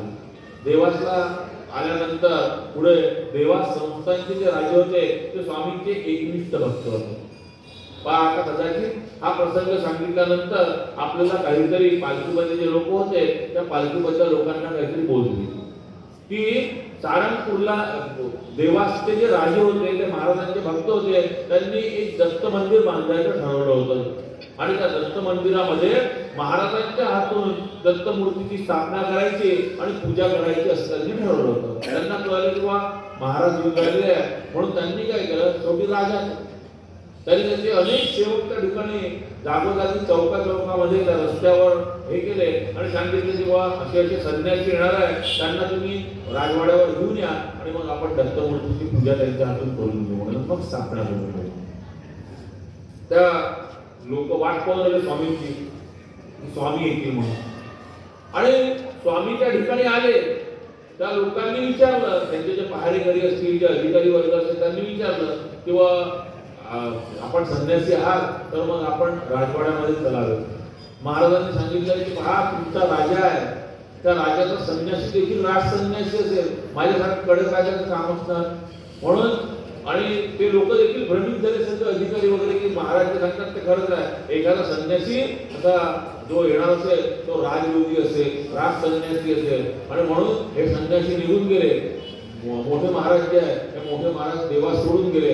मग संन्यासी सांगायला आले किंवा एक संन्यासी ते अधिकारी जे लोक होते ते महाराज त्यांच्या राजाला सांगायला गेले किंवा एक संन्यासी आम्हाला भेटले होते, परंतु त्यांनी सांगितले की तुमच्या राजाला हवा असलेला संन्यासी मी नाही आहे. तो त्यांचा राज संन्यासी असेल. त्या राजाने गप्पावर हात मारून घेतला. त्यावेळी आपले गुरु महाराज पुढे गेले.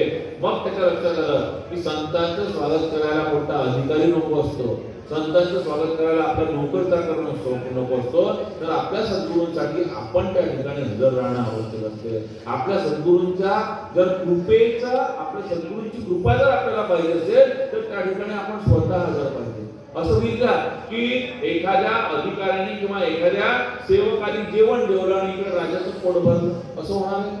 असं होणार. राजाचं जर पोट भरायचं असेल तर राजाला जेवावं लागणार आहे. त्याच पद्धतीने राजावर जर कृपा व्हायची असेल तर राजाला कृपा जर पाहिजे असेल आपल्या सद्गुरूंची तर त्याला त्या ठिकाणी हजर राहणं आवश्यक होतं. परंतु त्यांनी ते पाळलं नाही आणि त्याच्यामुळे त्याचा जो योग होता हा योग नाहीसा झाला.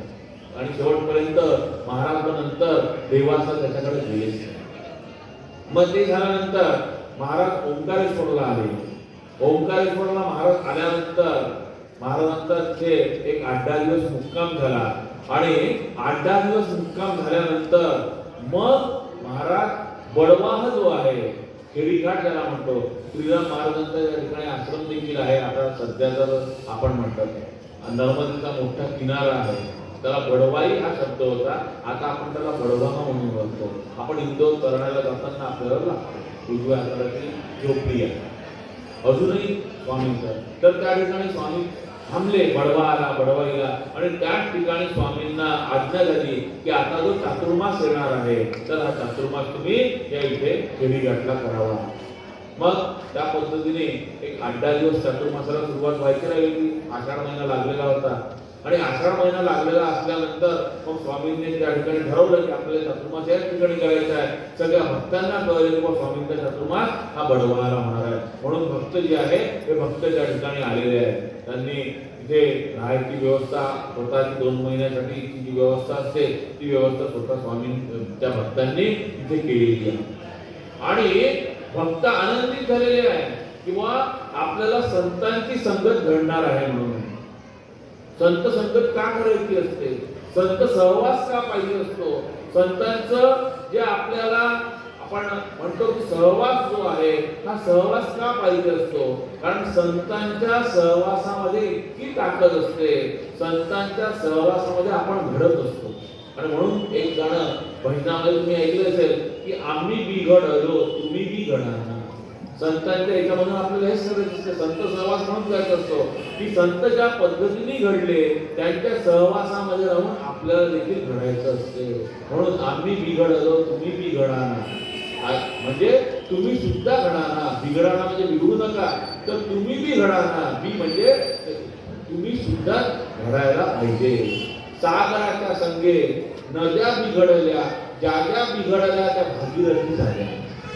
समुद्राला ज्या ज्या नद्या जाऊन मिळतात आणि ज्या ज्या समुद्राबरोबर हे झालेल्या आहेत तर त्यांना गंगेचा दर्जा प्राप्त झालेला. म्हणून म्हटलेलं आहे की सागराच्या संगे नद्या बिघडल्या, ज्या ज्या बिघडल्या त्या भागीरथी झाल्या. चंदनाच्या संगे वृक्ष बिघडले, जे जे बिघडले ते चंदनाची झाले. पाहा तुम्ही, चंदनाच्या आजूबाजूला जे कोणते झाडं असते तर त्याचा सुवास झाडांना लागून जातो. चंदनाचा जो सुवास असतो तो सुवास त्या इतर झाडांना देखील लागलेला असतो. नंतर आहे की परिसाच्या संगे लोह बिघडले, जे जे बिघडले ते सुवर्णाचे झाले. परिसाबरोबर परिसाला जर लोखंडाचा स्पर्श केला तर त्याचा सुवर्ण होते असं आपण.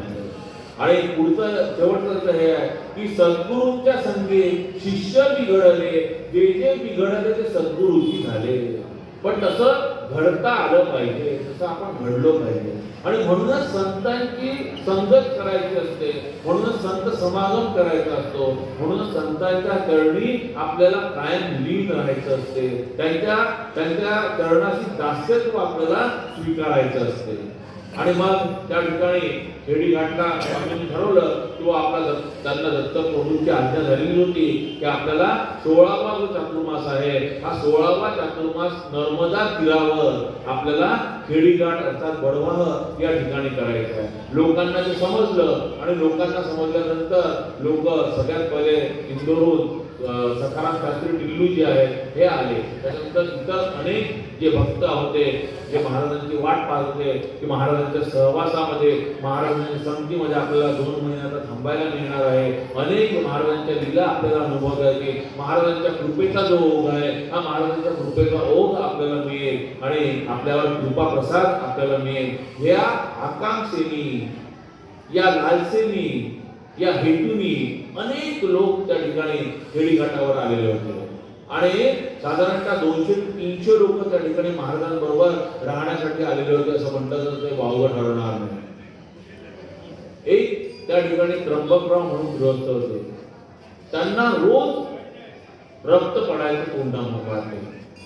महाराजांना म्हणून म्हटलं की महाराजांची वास्तविक पाहता महाराज हे इतके करुणा कोमल होते, इतके दयाळू होते, इतके कृपळ होते की त्यांना दुसऱ्यांचे दुःख सहनच व्हायचे नाही. त्यांनी सांगितलं तर त्र्यंबकरावांनी किंवा मला रोज असा असा त्रास होतो. महाराजांनी लगेच सांगितलं की हे औषध तू घे. कारण असं होतं की महाराज हे साक्षात धन्वंतरी होते.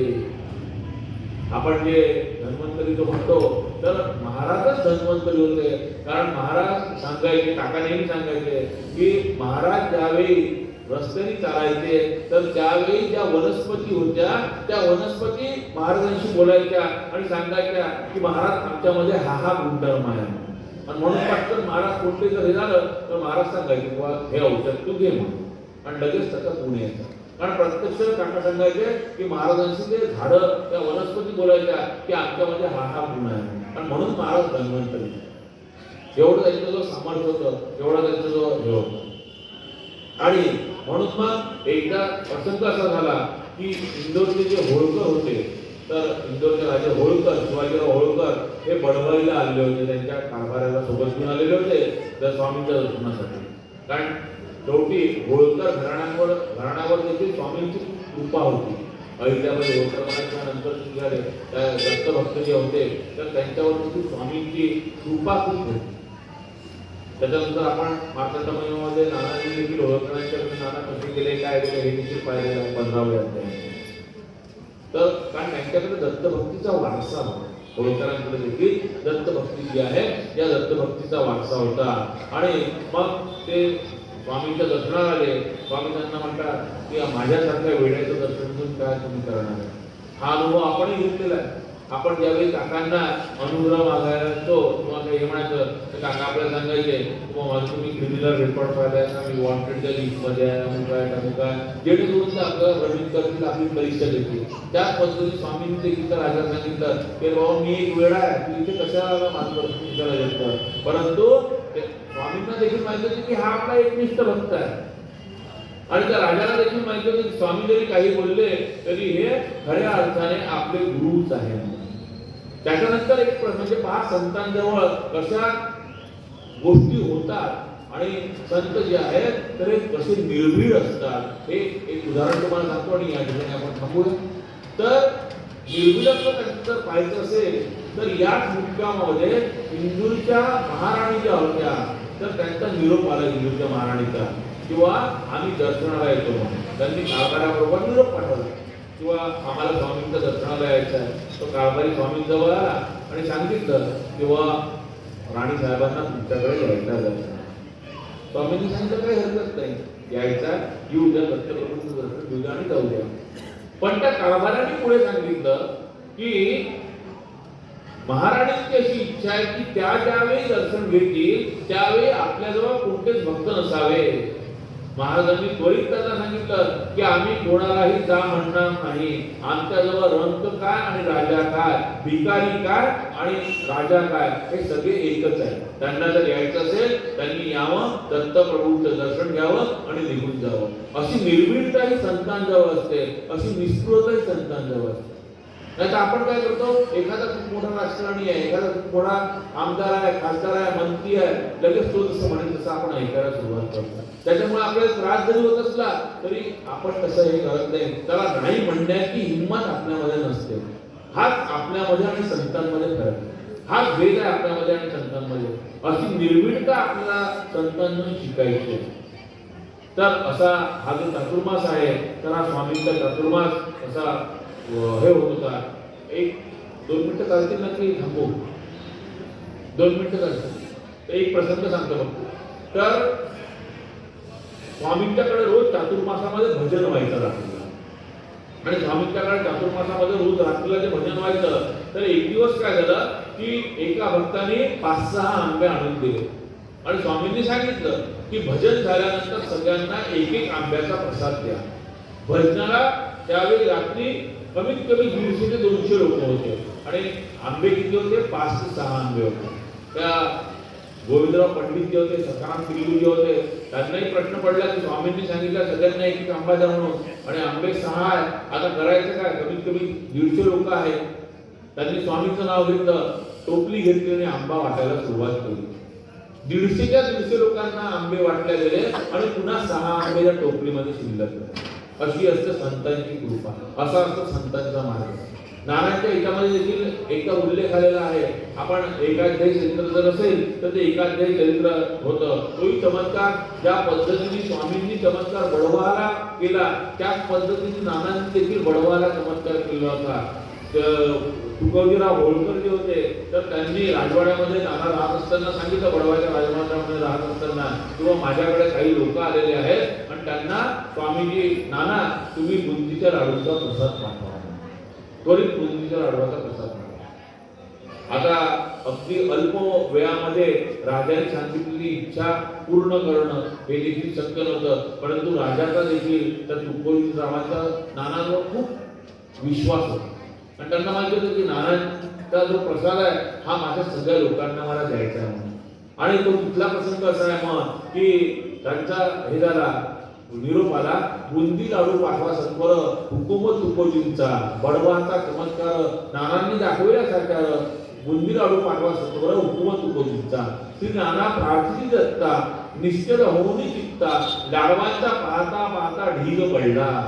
नुसतं नानांनी प्रार्थना केली आणि 7 टोपले जे आहे मोठे आपले कार्तिकीचे टोपले असतात ते 7 टोपले नानांनी भरून त्या राजाकडे पाठवले होते. फक्त एक लाडू नानांजवळ होता. असं योग सामर्थ्य जे आहे हे योग सामर्थ्य असलेल्या संतांजवळ. आपण काकाचे देखील विविध योग सामर्थ्याचे अधिकार आहेत हे योग सामर्थ्याचे अधिकार पाहिलेले आहेत. आणि म्हणूनच काकांनी म्हटलं होतं संतांची दारी कशाची न वाण परी हवी जाण मागायची. कारण संतांच्या घरी रीती सिद्धी ज्या असतात तर या रीती सिद्धी पाणी भरत असतात. आणि त्याच्यामुळे संतांकडे कसे पिकत नसते, इथं वाढवा आहे असं नसते. असाच एक अनुभव अगदी चालता चालता सांगतो तुम्हाला की कशी हे नसते. तर एक काकांनी देह ठेवल्यानंतर एक मीटिंग झालेली होती, कुठल्या तरी कार्यक्रमाची होती आणि वरती मीटिंग आपल्या हॉलमध्ये वरच्या हॉलमध्ये मीटिंग ठेवली. काकांच्या घराच्या वरचा जो हॉल आहे तिथे काकांच्या वास्तव्यस्थानी चहा ठेवला होता. तर आहेत ते इथे साक्षीदार, त्यांच्या मनामध्ये असं विचारायला जेव्हा चहा बरोबर बिस्किट मिळाले तर काय. काकांनी जणू काही त्यांना प्रेरणा दिली आणि चहा बरोबर बिस्किट देखील त्या ठिकाणी झाली. सांगायचं तात्पर्य असं आहे की संतांच्या द्वारे कशाची आपल्याला उणीव राहत कोणतीच उणीव. कारण त्या ठिकाणी रीतिसिद्धी जी आपण म्हणतो तर या रीतिसिद्धी पाणी धरत असतात. या ठिकाणी आपण जो 16वा चातुर्मास आहे बडवाचा तर या ठिकाणी आपण थांबूया आणि पुढच्या वेळेस ज्यावेळी आपल्याला हे मिळेल त्यावेळी, कारण बडवाचा चातुर्मास झाल्यानंतर स्वामी नरसोबाच्या वाडीला गेलेले आहे. स्वामी नरसोबाच्या वाडीला 2 महिने राहिलेले आहेत. परंतु त्या 2 महिन्यामध्ये स्वामींनी इतके काही अनुभव दिलेले आहेत नरसोबाच्या वाडीमध्ये की ते अनुभव पाहणं हे देखील आपल्यासाठी एक मोठं आपल्या दृष्टीने एक तो खूप मोठा योग राहणार. तर या ठिकाणी आपण थांबूया. अवधूत चिंतन श्री गुरुदेव.